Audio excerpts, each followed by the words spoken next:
Yeah, Dave, just DeCremer, not as sharp as what you see from him, and how disappointing was it given two okay starts before this? Well, his last start wasn't very good. The one before was really good. He didn't. What did he get out of the? He threw an inning last time, maybe. I don't remember exactly, but that was in that the game we got beat up pretty good. Yeah, Arkansas State. So he's had two really bad games in a row.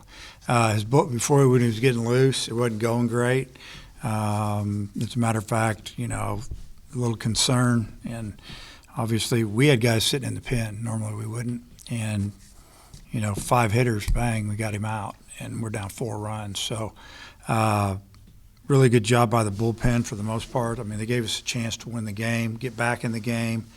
I thought we hit the ball decent, and I felt like that, just maybe a little bit of tough luck. Cam hits a ball that would have been out, Wynn held it up. I feel like Souza may be the same way in the 8th. Wynn held it up. But, we line out there in the 9th. We're going to have runners at least on first and second. It's just kind of the way the game works. But I like the way we competed. I thought we played pretty solid defense for the most part. They did a nice job on a push bunt. Our second baseman didn't get over, but we ended up turning double play, so it didn't actually cost us another run. It was. It was really a pretty good game. I don't like to lose, but at least I feel like we played really hard and we hit the ball solidly, fielded, and pitched well out of the pen. For the most part, we just didn't win the game. You feel like just the struggles have kind of snowballed for TJ here, and was there any consideration in pinch hitting for him in the 8th? Yeah, I was going to pinch hit for him if they brought the lefty in, but we couldn't get the lefty out of the game. And, you look down the bench and you got some young guys, you got a couple right-handed hitters, but you'd think after you see him I think it would have been a second at bat against that left-hander, he's going to get one because he's got a lot of power, and obviously he didn't. Yeah, so that was the thought. But, I thought we'd have the lefty out well before his at-bat there in the 8th. There was like curfew today, and I looked at the clock. It was like 1:40, and you'd only gotten through the 4th inning. Then it seemed like, boom, it's 8th inning. It seemed like Steele kind of pitched with a lot of urgency and got you back into the dugout quickly. What did you think about that, and just give you the chance to get to the 9th inning? Yeah, I thought Steele threw really well. He came in and got us a ground ball. Really, he gave up a push bunt hit and maybe 1 or 2 other hits, but he threw some ground balls, got some strikeouts, and I really liked what I saw. But he was quick. He gets the ball and goes. He didn't mess around out there, and we weren't worried about the clock. The way I look at it, if I start worrying about the clock, it's going to cause me to do something I don't want to do, and who knows? I figured if we played 8 innings, we play 8. We got the same amount of at bats as they do. We got to the 9th, we had a chance, got a leadoff man on, and then absolutely, smoke one. The guy makes a great play, and it's you're kind of shaking your head, going, "Wow." Hopefully, we can change our luck here a little bit. But Rootin' ball goes down 2 strikes, slaps the ball through the hole there. That was a great at bat, 4th hit of the day, and. We got a chance. We got Aloy up. Hadn't done a whole lot today. Thought maybe he'll run into one. All I wanted was a single, get to the next guy. And he rolled it over to the third baseman, which, it is what it is. Carter, he's gotten on base for you 7 times and 9 plate appearances the last 2 days. I would assume you want to keep that bat in the lineup. How do you find a way to do that? Yeah, I know. I'm going to try to figure that out. So, I need to get Helfrich hitting. We need to get some of these guys in the middle order start hitting. And that's why I put Rutenbar up there in the 4-hole. I just felt like he gave us some really good at-bats yesterday. I figured he'd give us some good at-bats in there. I didn't know he'd get 4 hits, obviously, but he never had anybody to drive in. Might have had a runner on first, but he never had anybody in scoring position. And, it's too bad. You mentioned Cahillo rolling over on that one. It seems like it's a lot of ground balls from him lately, and Yep. He's a hitter that usually puts it in the air. What have you seen from him recently at the plate? Just pulling off the ball, flying open, and he's going to have to make some adjustments. Because there's other guys that are going to play. I got guys I got to get in the lineup. So he needs to make an adjustment. You know, we had, you know, he struggled at the end of last year, and you know, we thought we corrected some things, and now it seems to be back to that. And conference play starting, we got to have him hitting. What was the message to the team just after this one, looking ahead to conference play this weekend? A little bit of everything. You know, talked about how we got behind early, but I really liked the fight in the team, and I felt like we hit the ball pretty good. We just have to have more production here and there. I mean, you know, the 9-hole goes 0 for 4 with 4 Ks, and you know, the middle of the order didn't do much except for my 4-hole hitter, and you know, Robinette got a big hit, but just not enough up and down the lineup, and we've got to get that worked out. I told him I thought we played good defense, turned a couple really nice double plays, and I told him I thought we played hard. Then I talked about conference play, SEC play, and you know, things like that.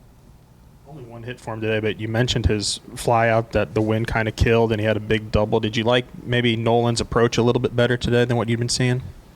Yeah, I thought he, you know, obviously hit the big double, and I also hit a ball extremely hard into the wind. On a normal day, ball goes out of the park, and yeah, he got in the, you know, he took some pitches, and I definitely liked what I saw. I thought it was a lot better than, you know, the other day, and we need his bat.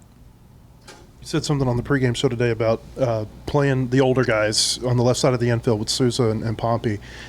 Does anything change after Pompey had the 4 strikeouts today? And what do you do about shortstop? Yeah, I don't know. What do we do?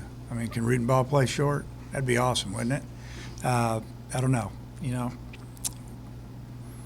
you recruit kids to come in here and play, and they need to play. They need to play good. So we just keep working with them. I mean, what do? You can't strike out every other bat, and you know, if not, we got to start bunting guys and taking, and you know, hopefully they just run into one every now and then. But you know, when you get down to the end of the order, you got 3 guys that are hitting under 200, I think, and I think Sousa's trending up, but you know, I don't know about the other guys.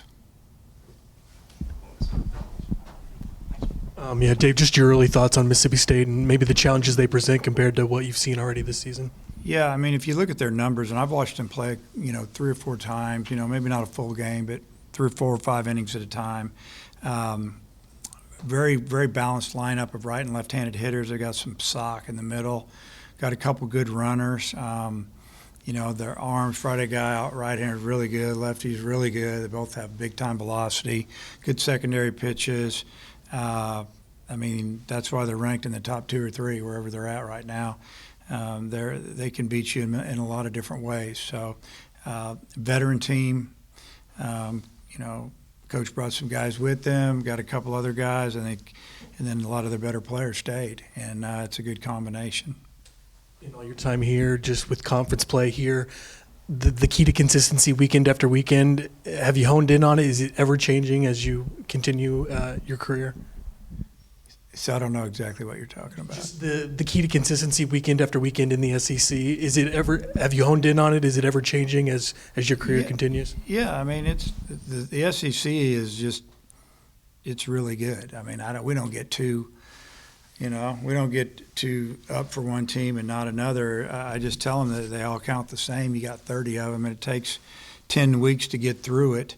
When you get a chance to win one, you got to win it. You can't blow it. You got, you know, if you come back and steal a game here and there, can flip your record, obviously. But it's just a tough league. It's a grown up league and a man's league, and you gotta play well and you got to compete hard. And if you don't, you know, you get left behind. I just wanted to ask you one more about Stetson. You said before they came in here you thought they were going to be confident and veteran. And what do you think after you've seen for 4 games? Yeah, I think they have a really good team, and I think we just, you know, I made the comment, we won 7-1 on Friday, and it felt like it was 7-6 to me. They hit some balls hard. We made some mistakes. We left some runners out there, and you know, I wasn't really happy the way we played. I was happy with the win, and I told the team that. We come out on Saturday, and it went our way all day, and we got off to a hot start, and it just kept going, and you end up run ruling a team like that. I told them they were in for a challenge the next day, which was yesterday, and you saw what happened. And then, you know, those guys are pretty fired up, and they get to hang out here and have a chance to even this series, beat a team ranked in the top 10, whether we deserve it or not, and on their, you know, on the road, and I'm sure they were talking about their RPI and strength of schedule and playing in a regional and all that stuff, and their guys came out and just absolutely got after DeCramer, and you know, it is what it is. Hopefully we learn from it. Hopefully we get better because of what went on. I know that we have a lot of new guys in our program, whether they're from high school or from other programs. And, you know, to me, I just want them to know this is not the way we go about things here.